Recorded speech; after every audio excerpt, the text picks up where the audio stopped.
Excellent. Thank you, Amy. And thank you everyone for joining us Tuesday morning, my time, maybe afternoon others. But my name is Adam Sweet. There's Amy's. So the link to the handouts in the chat box. But my name is Adam Sweet. I'm a principal in our National Tax Office, Eide Bailey's National Tax Office. I sit in Spokane, Washington. And my primary job is I lead our pass-through entity group. So that would be partnerships and S corporations. But I've also, over the last couple of years, led our Opportunity Zone working group. So, from time to time, we probably don't do as many Opportunity Zone webinars as we once did, but, once, twice a year, I try to circle back to have a client-facing webinar to give updates to people on what we're seeing in the marketplace and issues, and then maybe what we see on the horizon. So that was my goal today. And then to the extent that people have questions, I'll try to answer them as we go. I think I've said before, but typically when one person has a question, it's the same question others have. So I try to handle them as I go. If there's too many, I'll try to get to them at the end. And again, if there's too many, we'll follow up afterwards. So with that, my agenda today, I wanted to give just a quick background on the program. I'm assuming most of the people that are attending probably have some familiarity with the Opportunity Zone program, but still always good to level set. Want to spend a little bit of time on QOF, Qualified Opportunity Fund, and then Qualified Opportunity Zone business testing. I think we see a lot of continuing issues in this area, particularly a difference between a single tier structure and a tiered structure with two different partnerships. Third, some IRS attention. This has been in the news over the last year. There's been some pressure on Capitol Hill, direct towards the IRS, to focus on opportunity zones and possible non-compliance. And we have actually seen this in the last couple of months, a lot of letters going out to our clients, really not even audit letters necessarily, but letters looking for clarification in regards to tax filing obligations. So I'll cover some of that. Operating issues, some of the common things we see, common questions we have from clients as people are operating their QOF and their Qualified Opportunity Zone businesses. And then at the very end, the legislative outlook. It's always a bit hazy to know what Congress will do, but there is some bipartisan consensus on possible tax legislation specific to opportunity zones. So if something does get passed, that's a big if, but if it gets passed, it's likely there'd be some opportunity zone modifications in there, and we can think through that at the end of our webinar here about how that may affect everyone. So with that, and of course, page up, page down doesn't work. So we'll use our mouse. So just real quickly level set. This is, people have probably seen this chart before. We created it back in 2019, but the primary reason people are, at least on the tax side, people are investing in opportunity zones is for the tax benefit. And the number one tax benefit is gain deferral. If you have qualified capital gains, and qualified capital gains means sale with an unrelated party, you can invest those gains into an opportunity zone fund and you wouldn't pay tax. So in my example here, this would be last year, but 2021, you could, if you had $100 of gain, if you invested $100 into a fund, did everything else right, you wouldn't pay tax on that qualified gain. A couple common questions. It can be capital gain from any source. It's not like the like-kind exchange rules where it needs to be real property. So it could be stocks, financial instruments, certainly real estate, capital gains from whatever source, as long as it was a sale with an unrelated party. If you hold your investment for 5 years, that should be 2026, the 10% basis step up. But if you hold your investment for 5 years, you get a free 10% basis step up. In 2026, that's current law, there may be changes to this, but in 2026, you have to recognize your deferred gain. So in my example, if we held it for 5 years, we'd get the $10 basis step up, and we would only pay tax on $90 of deferred gains. This is a very common question. What rate do you apply? And it'll be the rate that's in existence in 2026. So if capital gains rates go up, you will be paying more tax in 2026 than you would have in 2021. So one way to think about that 10% basis step up, if you're eligible, is it's a bit of a hedge against that rate increase if it happens. But the big cherry on top, or the juice as I call it, is this last box in blue. you get gain exclusion. If you hold your investment for 10 years or longer, it doesn't have to just be 10 years, but a minimum of 10 years, all of the appreciation you could sell and get tax-free. So that's really, that last part is what people focus on.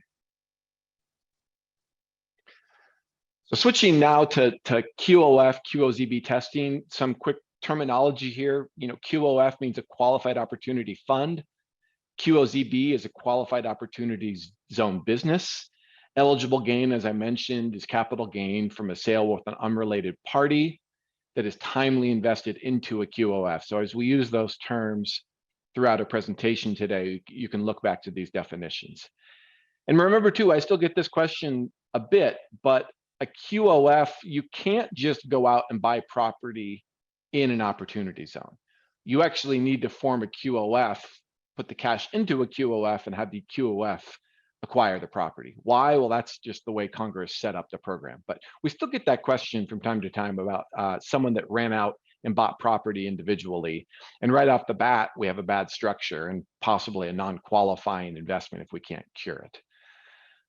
But this structure here is the most common structure we see. It's this tiered structure where you have the QOF on top that's a partnership for tax purposes.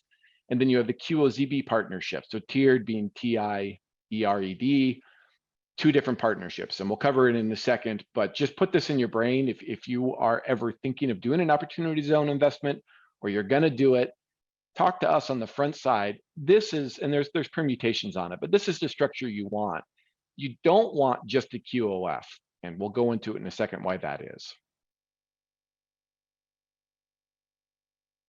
So what is a QOF? So this is directly from the code section 1400Z-2D1. It's defined as an investment vehicle which is organized as a corporation or a partnership for the purpose of investing in qualified opportunity zone property, so long as 90% of its assets are what I'll call good property.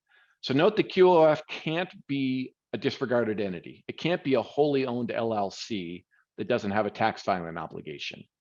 99% of the time, what I see is the QOF is a partnership, and that means you need at least two owners. Why is it a partnership? Well, most opportunity zone investment that we deal with is real estate, and in the real estate space, partnerships work very well.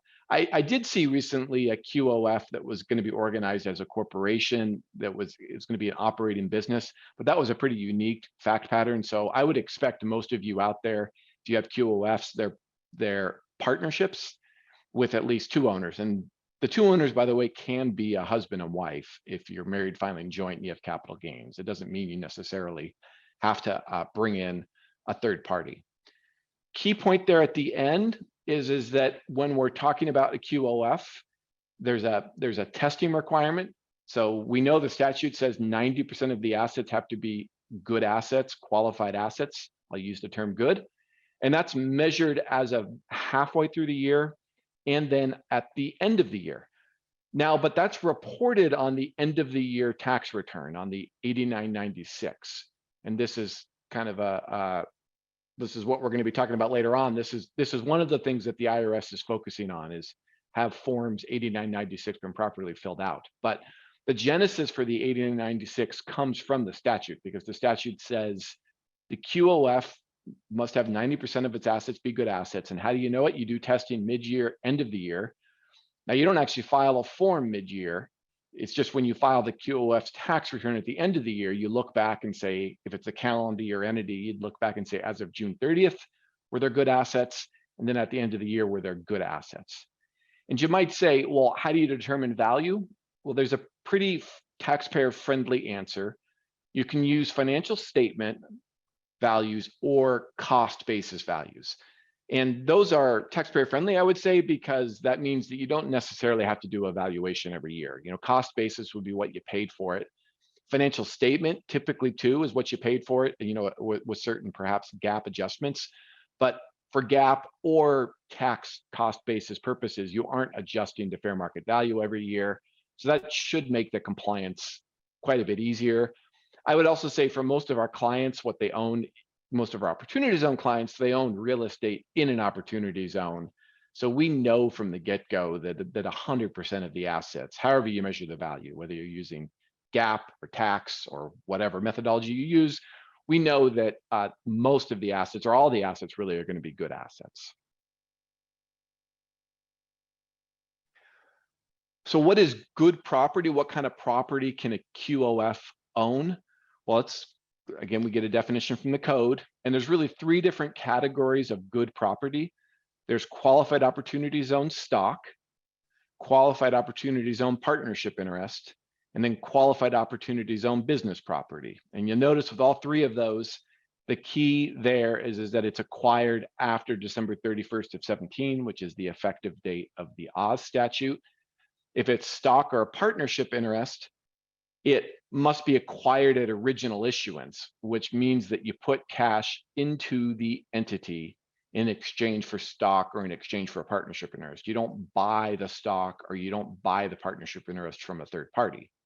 Now, if it's opportunity zone business property, you would be buying it from a third party. Anything else, if you don't fit into one of those 3 categories here, then it's a bad asset for QOF purposes. And that means that when you're filling out the 8996 at the end of the year as part of the QOF's tax return, you're going to put that in the bad asset category.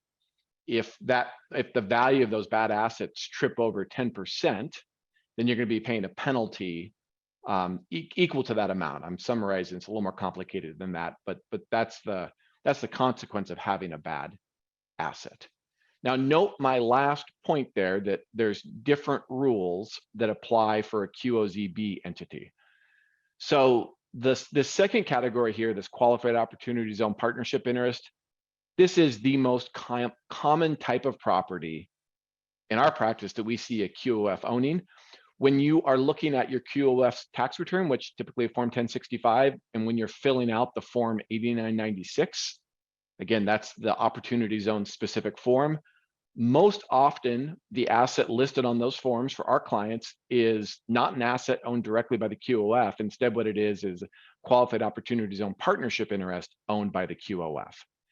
So that's why there's I think it's part 5 of the Form 8996. Most often, it's the qualified opportunity zone partnership interest, and why that is, we will get to in a second here. Oh, one other note I'll go back to here is, we got a CPE question. I'll let people kick through that as we go, but note that if you have cash at the QOF level or even intangible property at the QOF level, that's a bad asset for opportunity zone purposes. We see from time to time people put in cash into a QOF and leave it there, kind of forget about it, because maybe they're contemplating what to do with the cash. If it sits there for too long, it's a bad asset for the QOF, and you would end up paying a penalty for the QOF.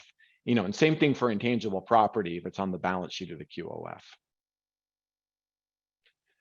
So circling back to the testing, we know that 90% of a QOF's assets must be good assets.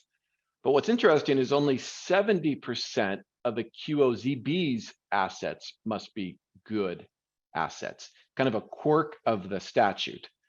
So if you set up a very simple structure, the first structure on the left, where you just have a flat structure with a QOF, automatically right away, 90% of those assets have to be good qualified opportunity zone business property.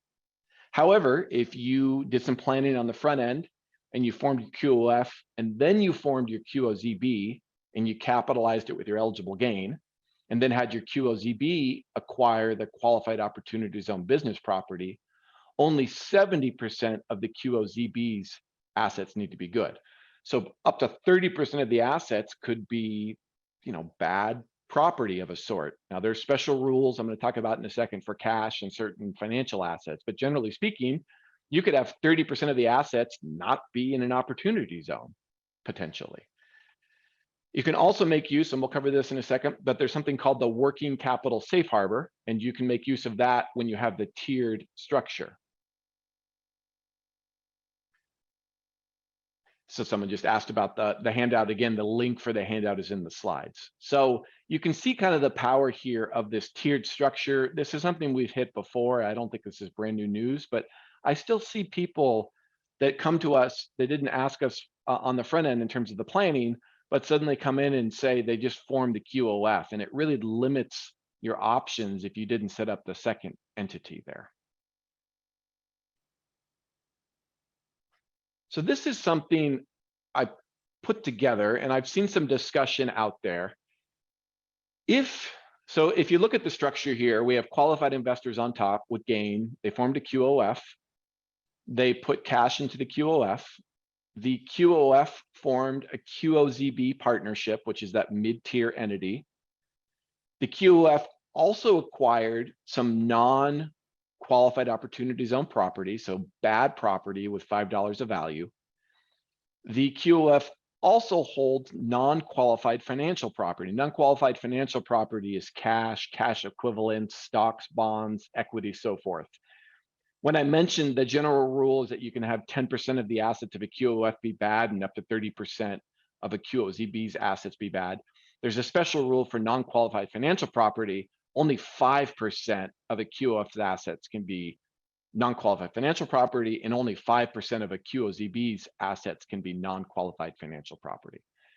So I put together this example here where there's, and then the QOZB, then at the bottom, the QOZB owns, again, $5 of non-qualified financial property, $25 of bad assets, not financial assets, so we don't have to worry about the 5% rule, and then $70 of good QOZB property.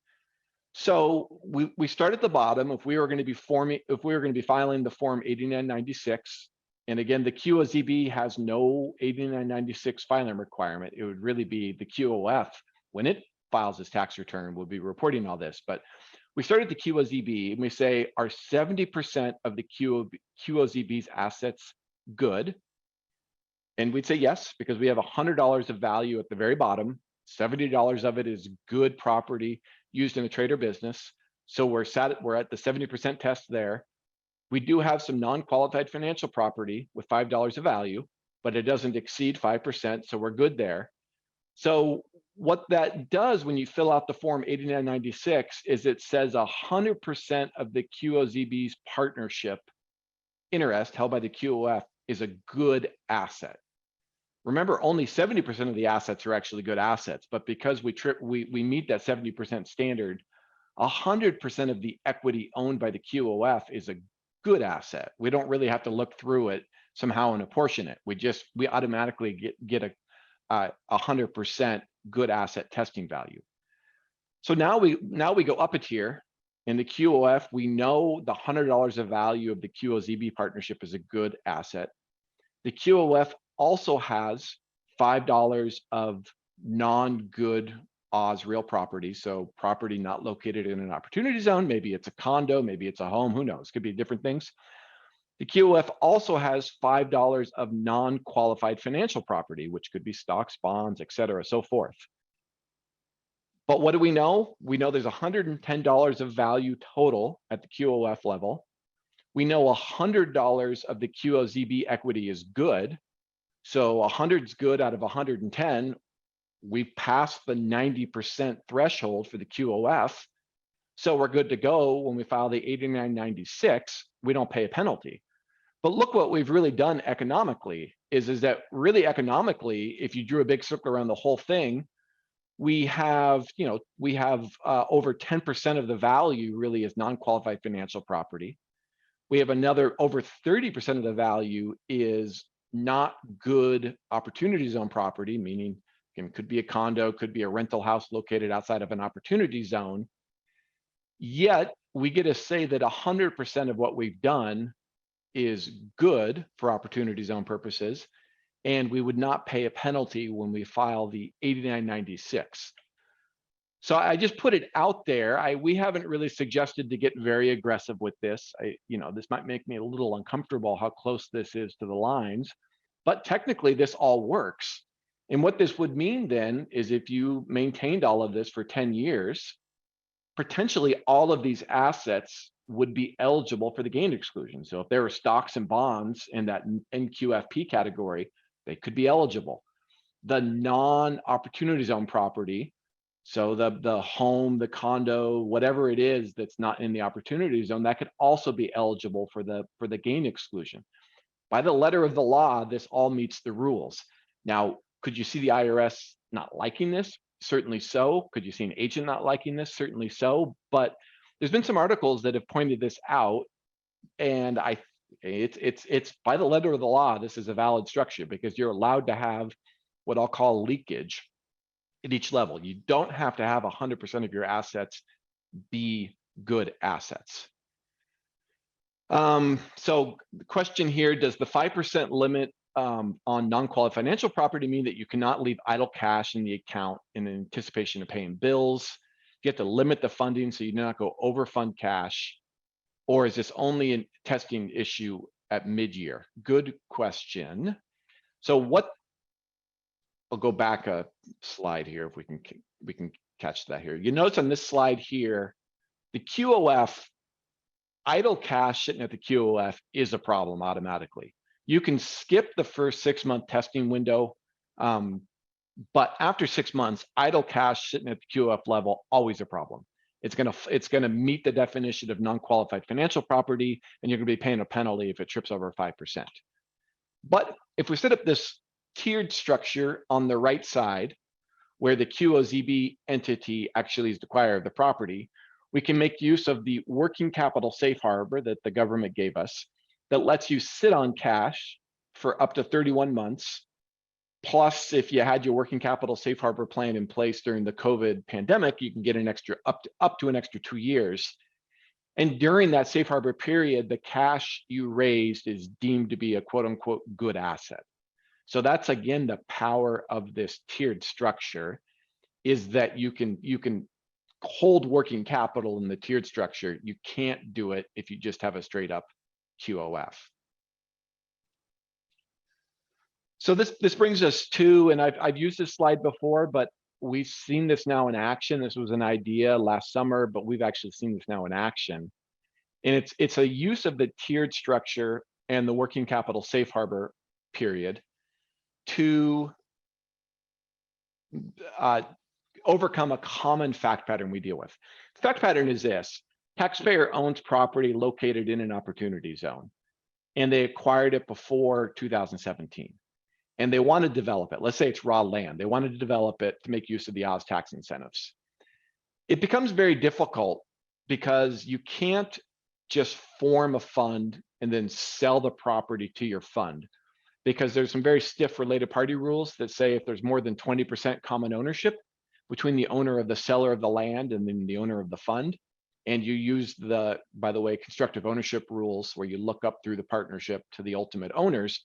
But if there's more than 20% common ownership, that asset is deemed to be a bad asset, a tainted asset, and you would, in your bad asset bucket on the Form 8996, you would put it there.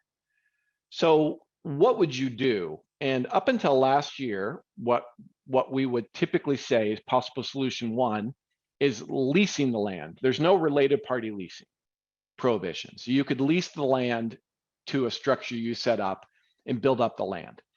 But that's awkward in a way because you have to create the lease, you have to worry about what are the third-party terms for the lease. Also awkward because the land is never owned by the QOZB entity, so it's never actually inside your QOF structure. But the second answer that really came about last year in August and September of last year, because there were some new rules from the IRS, is, well, let's sell it to the QOZB. Yes, that's a related party sale, so the land will always be tainted. But the working capital safe harbor period, what that says is during up to 31 months from when you form or when you capitalize the QOZB, you can deem 100% of the QOZB's assets to be good assets. So even the tainted property you purchased from a related party is deemed to be a good asset during that 31-month period. And then at the end of that 31-month period, if the improvements you make to the land exceed 70% of the total value, then when you testing going forward, sure, the land is always tainted. That's a bad asset. But the improvements you've made to the land, which are good assets, or more than 70%, QOZB needs to be at that 70% threshold or more, so you're good to go. It's a little murky only because the government originally back in 2020 said this didn't work. And they didn't say substantively it didn't work. They basically said on the technicality it didn't work because the government wasn't going to be able to track this. And then the government seemed to kind of back away from this last summer. So it's back away from it saying it doesn't technically work. It is certainly still a little bit of a gray area, but we certainly give advice regarding these types of transactions. And I know there's a lot of others in the marketplace that are comfortable with it as well. I would say I think this is limited to raw land at this point. So if you have an existing structure, I don't think this works. But certainly for raw land, I think it can work. Also for raw land, the nice thing there typically that when you're going to develop that raw land, the improvements, in every example I've seen, the improvements blow past 70% of the total value. So if the raw land's worth $1 million, usually the improvements that are going to be made are way more than 6 or 7, are way more than, I'm doing my math wrong, 3 or 4 million. So that even with the raw land being a bad asset, the improvements, if it's $1 million of bad land, the improvements are going to be $8, $9, $10 million. So that we're way above that 70% threshold.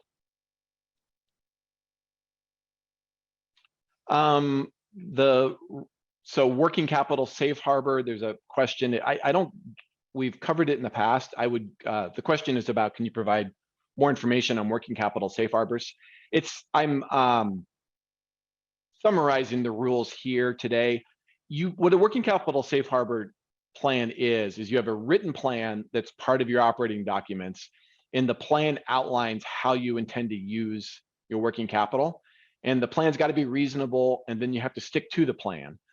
And there's a few other things, but if you do that, then the working capital you hold during the working capital safe harbor period is deemed to be a good asset.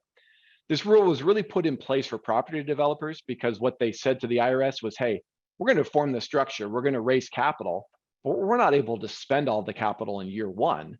So we're going to fail the testing because we're going to have all this cash on the books. And the IRS said, due to the kind of the intricacies of the statute, that the IRS said, or the Treasury said, well, if you have this tiered structure set up, we're going to give you up to 31 months. And during that period, you can raise capital, hold capital. If it's part of kind of your reasonable business plans, then we're going to deem it to be good property. Another question is for solution number 2, if the property, so I made mention that the solution number 2, we think only works if it's raw land. And what happens if there's a building on it and then you demolish the building? And I would say that's an open question. We don't know. That's one of the, in fact, that's a question even just generally speaking too. We're going to cover it in a second. If you buy even a building from a third party, there's a substantial improvement requirement for the building. This is non-related party context, but there's a question there too. What if you buy the land with the building and demolish the building? Do you still have to substantially improve it? And that there's a related question in this space, that what if you just buy, it's a related party sale with the land in the building and demolish the building? Can you forget that the building was ever there? I think the answer at this point, we don't really know the answer to that question. In our second CPE question, so the kind of shifting gears here to IRS attention. So this was put out from the IRS. This was just a couple of months back.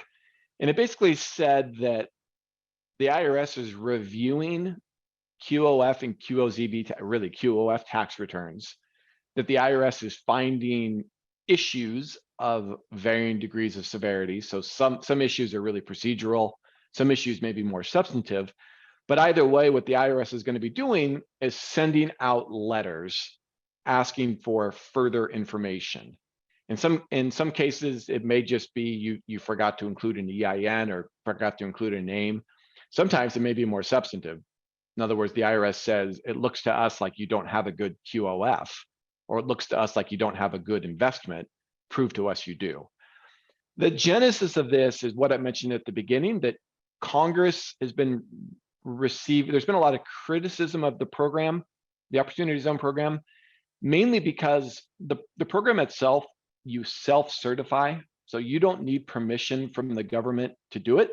You don't have to go to DC and say, I want to do a fund, bless it.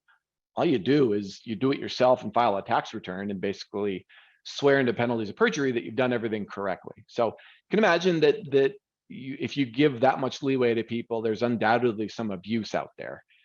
And that filtered into Congress, and then Congress, when the IRS commissioner comes up to DC, whatever it is, every 6 months or every year to give their report, the senators or the Congress people love to start putting heat back on the IRS, saying there are these abuses out there specific to the Opportunity Zone program. You need to fix it. I used to work for the IRS, and so I'm sure what the commissioner would love to say back to Congress is, hey, Congress, you created this program. IRS didn't create this program. The issues that exist are your issues, not necessarily the IRS's issues. But of course, the commissioner can't say that. You're a servant of the people, or you work for the government, so you can't say that. But in the back of my mind, when I see these hearings, that's certainly what I think, and I can guarantee you the commissioner as well, is they're saying, you Congress created this mess, it wasn't us. But what do these letters look like? So these are actual examples. I've redacted them, of course, but these are examples of the letters that are going out that we have actually seen specific to a client. So this is a letter 6501, what the IRS calls it, and it's a letter that they send to a fund. And what's interesting is it's a form letter, right? So it's explaining there could be 3 reasons why you're receiving this letter, and then they check the box for what the reason is. And then they say, well, what can you do to fix it? Well, you can file an amended return to fix it. You can possibly contact the IRS.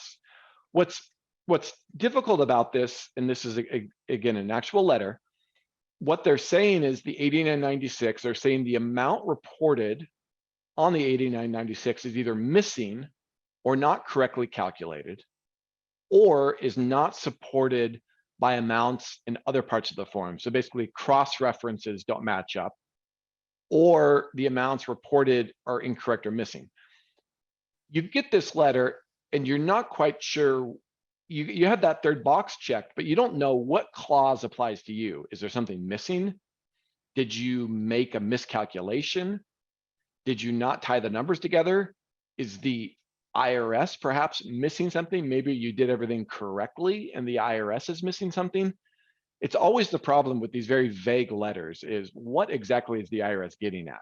In this particular situation, it wasn't clear to us what the IRS was getting at. We didn't see any obvious error in the 8996.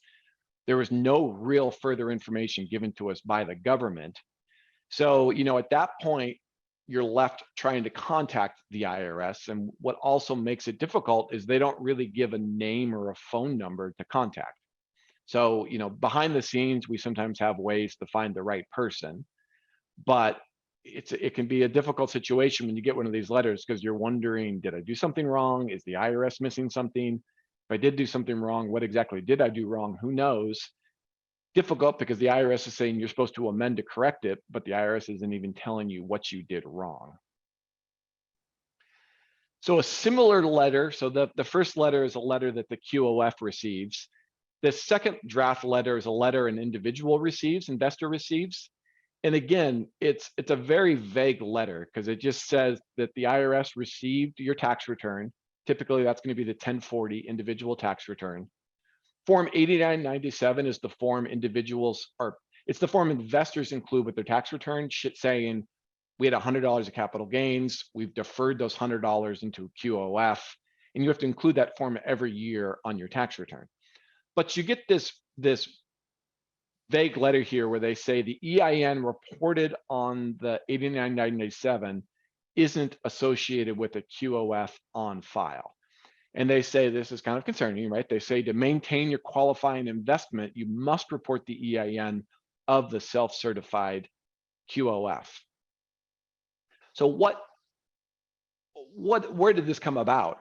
What actually, we're not sure exactly, but what we actually think happened here is this last bullet point, that oftentimes you can have gain in 1 year for, let's say for 21, for instance, you're actually allowed to invest that gain in 22 and defer it in your 21 tax return.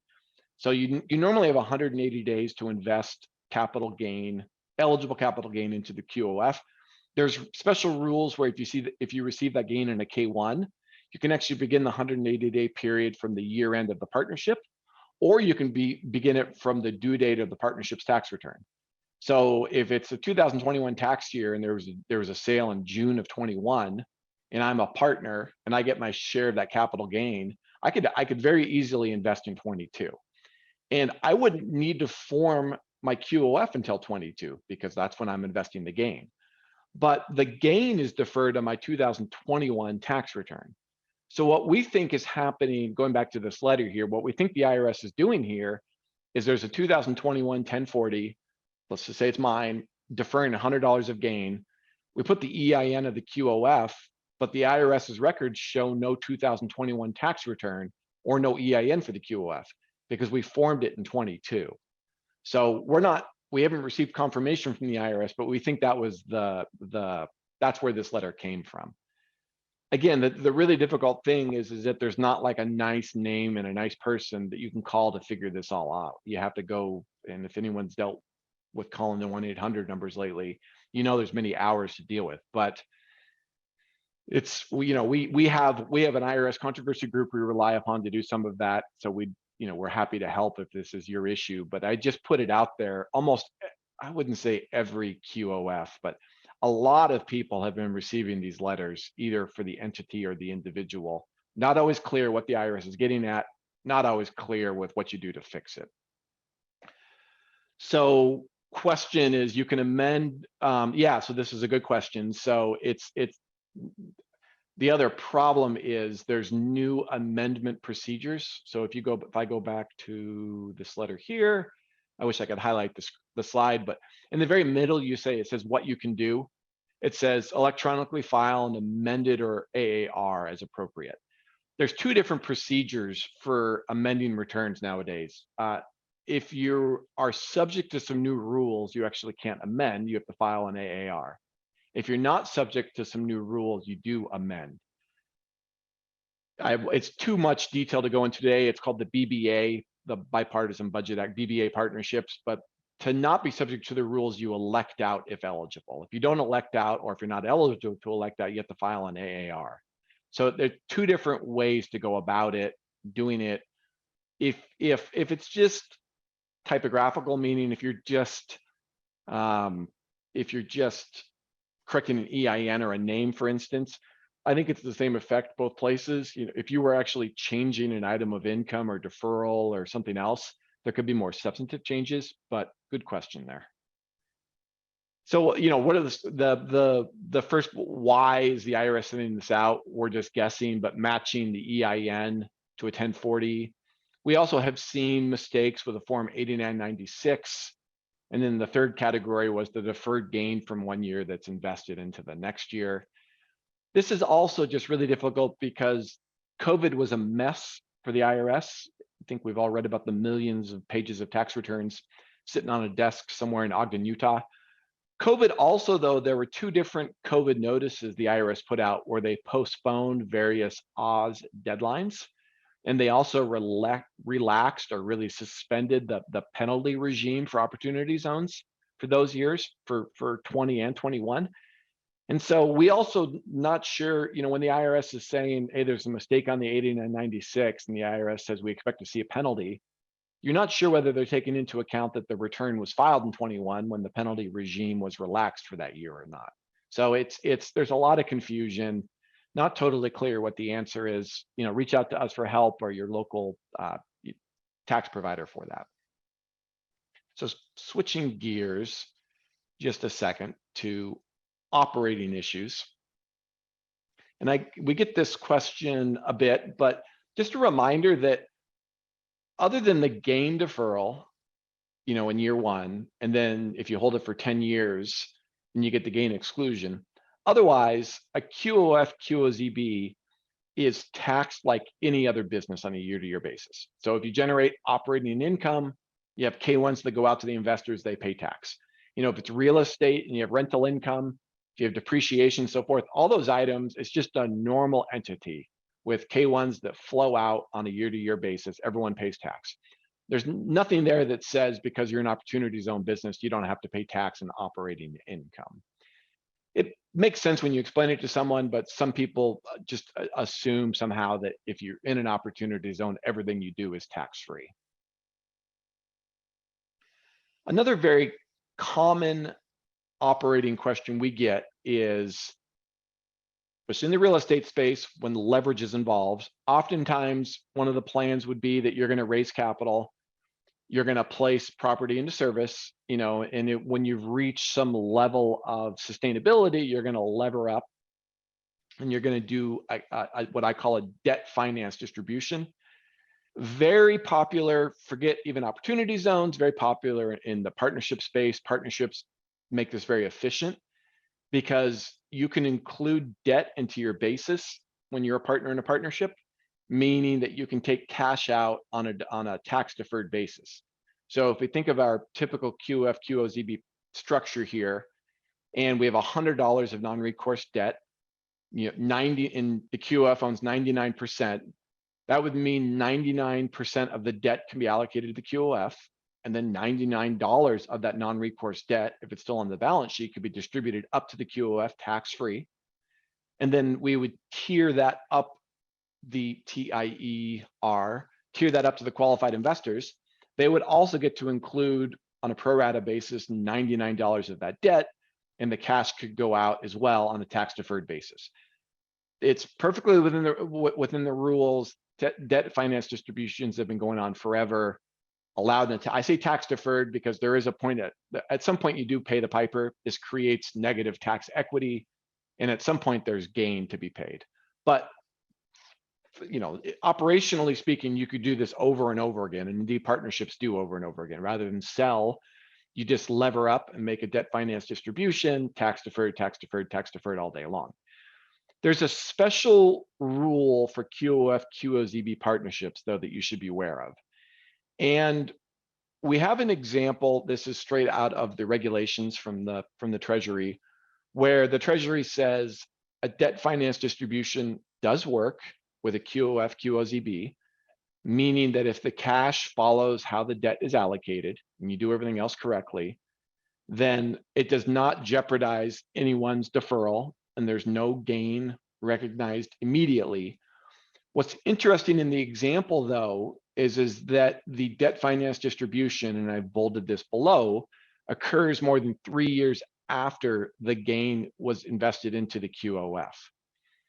So what this seems to say, and then there's a follow-up example with a modified fact pattern where there's a distribution. Well, it's not quite that fact. Sticking first with this fact pattern. This seems to say if the distribution happened less, not necessarily 3 years, we think there's some other IRS guidelines that say 2 years is the operative rule. But if you do a debt finance distribution within 2 years of formation, that could generate gain, and that could jeopardize people's otherwise qualified investment. Outside of the opportunity zone context, there is no 2-year rule. You could do, there's disguised sale rules in the partnership context, but there's a debt finance distribution exception, meaning you could form a partnership and do a debt finance distribution the next day. And if you do it the right way, you can avoid tax on the distribution. But particular to opportunity zones, I think the key point to put in your mind is must wait at least 2 years to do a debt finance distribution. But if you wait 2 years, it may be a way to get cash out to your investors. Some people say maybe you do it in 2026 when the investors' deferred tax liability is going to become due. Maybe the liquidity to pay that tax is through a debt finance distribution. The second example is it's not so much a distribution happening within 2 years, but and this is straight from the opportunity zone regulations. What this example shows is that if you distribute cash out in a manner different than how the debt is allocated, so if the debt's allocated 50-50, but you send 100% of the cash to one partner, that recipient partner's cash, to the extent that it exceeds their allocation of the debt, generates gain. And then that could also jeopardize that partner's qualified investment. So just another, even if you're outside the 2 years, it seems to be to the extent that the distribution exceeds the partner's allocable share of the debt, it could also jeopardize the deferral and generate gain. That makes sense because that would be the rule anyways, even without regard to opportunity zones. If someone doesn't have positive tax equity in a partnership and you make a debt finance distribution and you don't allocate them enough debt, there's going to be gain. So this rule makes some sense.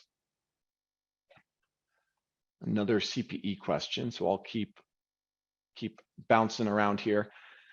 So this is changing a bit from debt finance distribution, but still in some of the common operating questions we get.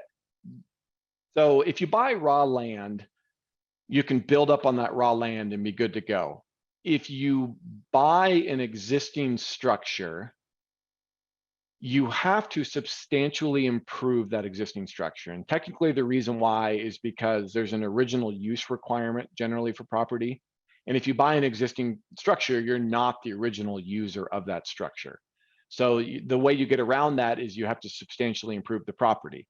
And what that means is for every dollar of cost that goes to the structure, you have to put at least $1.01 improving the property, not including land.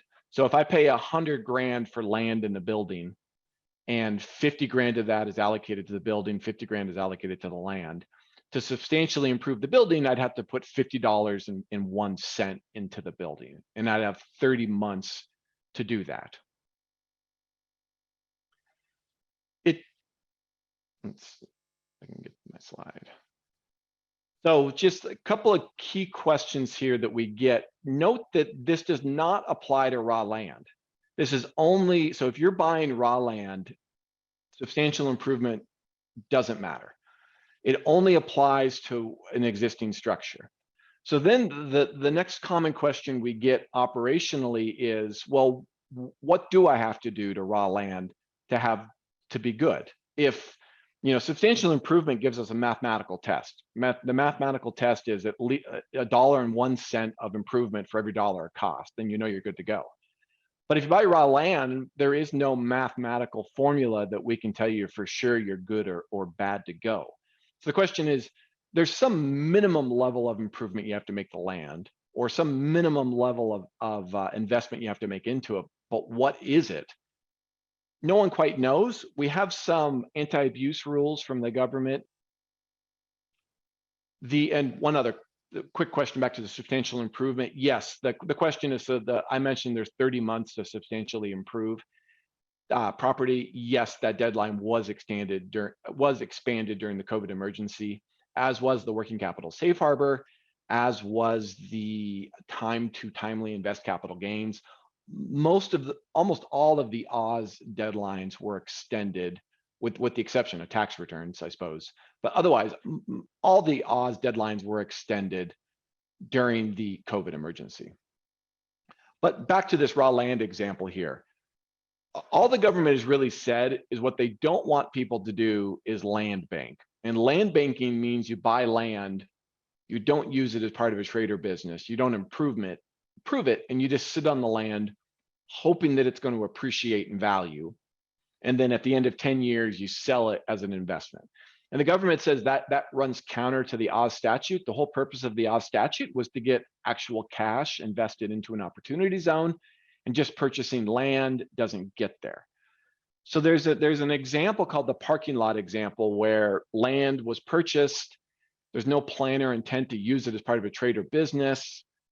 The opportunity zone fund and business puts a gate, and maybe they put a small structure to collect your parking dues, but otherwise do nothing with it and just sit on it.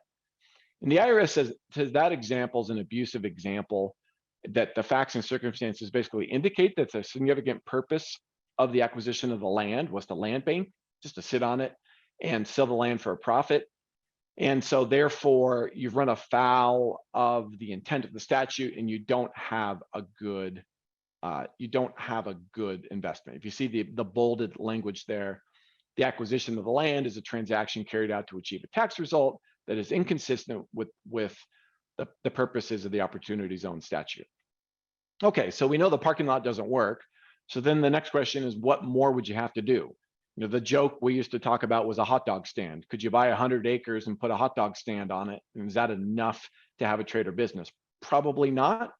You know, how much more do you have to do? It's a bit of an unknown question.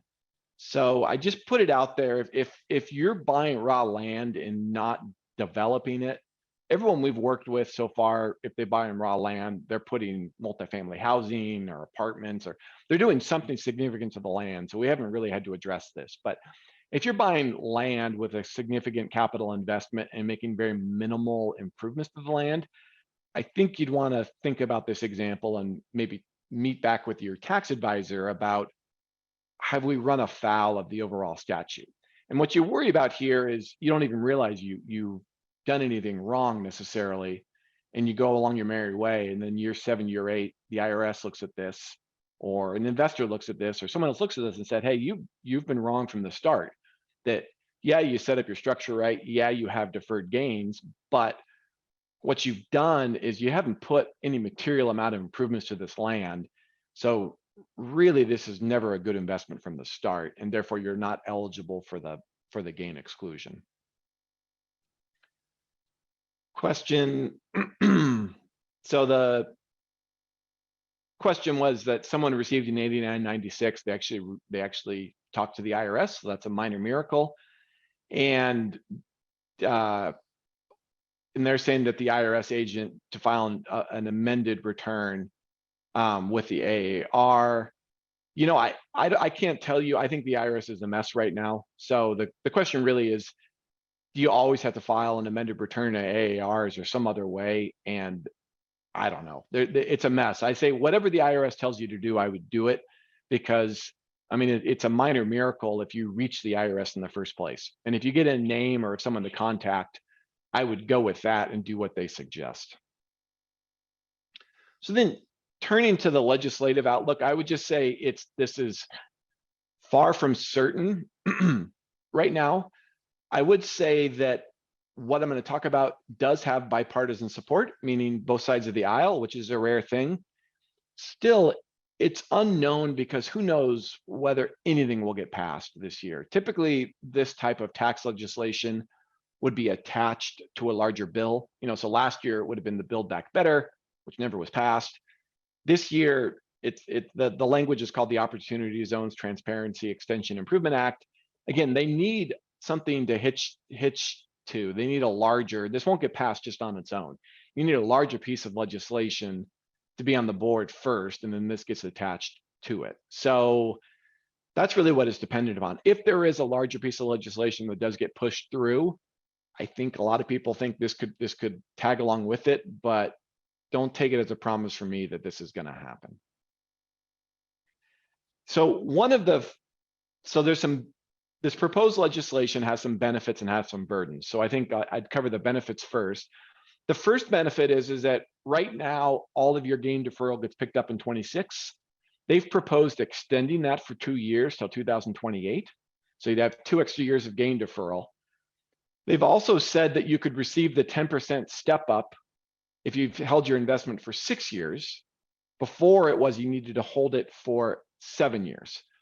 So what this would mean in effect is you could invest by the end of 22 and receive a full 10% step up. It would also extend the time period for the 5% step up. And if you put 2 and 2 together, if you basically invested what my slide's showing here, if you invested by the end of 2022, you could be fully eligible again for the 15% step up. We haven't had that since the end of 19, because originally you needed 7 years and the gain was going to be picked up in 26. So if you walk that back, 2019 was the year that you needed to invest by to get the full 15% step up. This legislation would say, in fact, now, because the deferral is pushed back to 2028, as long as you invest by the end of 22, you could get the full 15% step up. So that'd be a very nice, I want to say give out, but that would be a nice result for everyone that's invested after 2019 and before 2022. Another investment is, right now, if you form a QOF, you cannot invest into another QOF. The QOF must invest into a QOZB, or acquire qualified opportunity zone property. It's a glitch in the statute. People have asked the IRS or asked Treasury for rules to allow a QOF to invest into another QOF. Treasury said the statute doesn't allow them to do it. Why would you want to do this? I think the idea would be someone's already formed a QOF, let's just say in Washington State, and let's just say I'm asking for a minimum of a $5 million capital commitment from an investor. So that's a lot of money.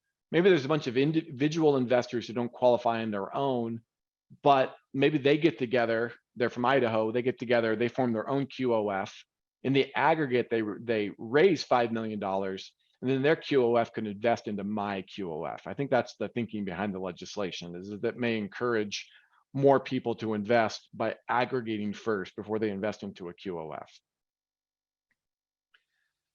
Now, on the other side of it, those are kind of the two big benefits. On the other side of it, there's an idea out there, and I think it's probably correct, that there's some pretty lax information reporting right now for opportunity zones. I mentioned before the 8996 is required for QOFs.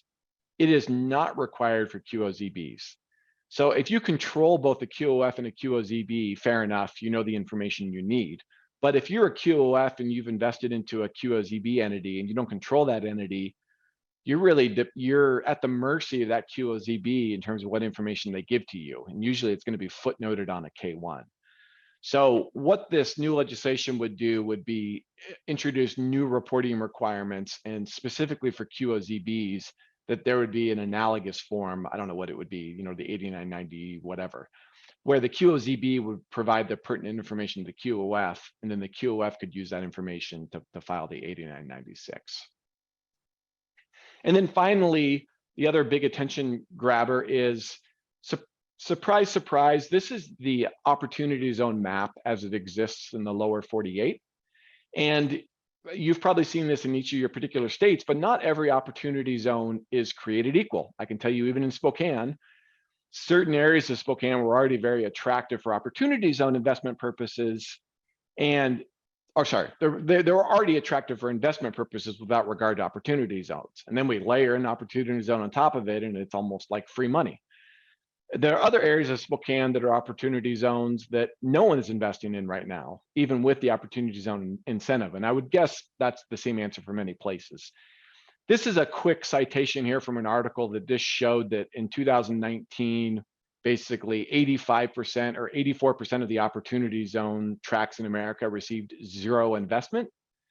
And a very small percentage of the opportunity zone tracts received all the investment. Not surprising, because you can choose, remember this is self-certification, and you can choose where to invest. So all things being equal, where are you going to invest? You're going to invest in where you think you can get the highest return on your investment. No one forces you. There's nothing like where it's not like a zone closes off if it gets too much investment. I mean, people could keep investing into the same zone over and over again. So, and the reason why this is because the opportunity zone legislation that was put into place for the 2018 tax year, it looks at census data from 2010.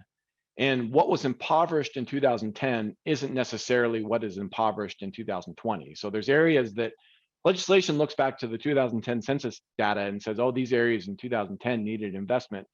Turns out those zones have changed over time.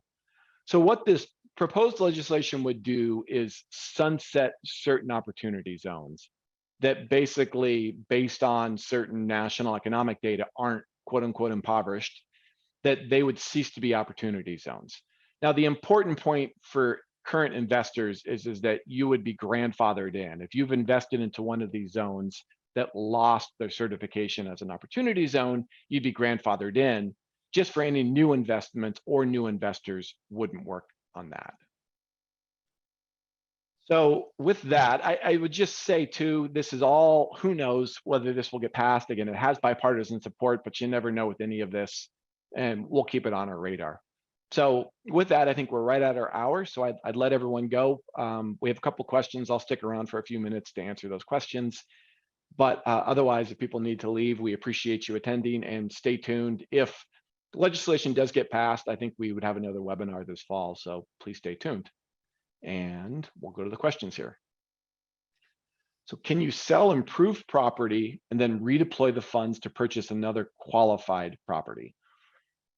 You can sell property. I mean, I'm going to guess what this question means. If you sell property to a third party, include improved property, to the extent that there's capital gains, yes, you could invest those gains into a fund to purchase other qualified property.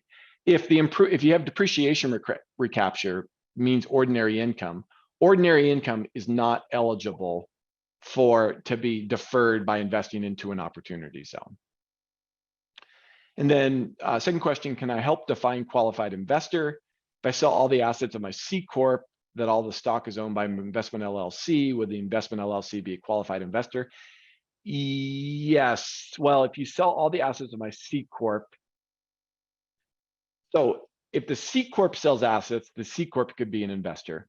If you sell stock of your C Corp, generating capital gain, you could be an investor.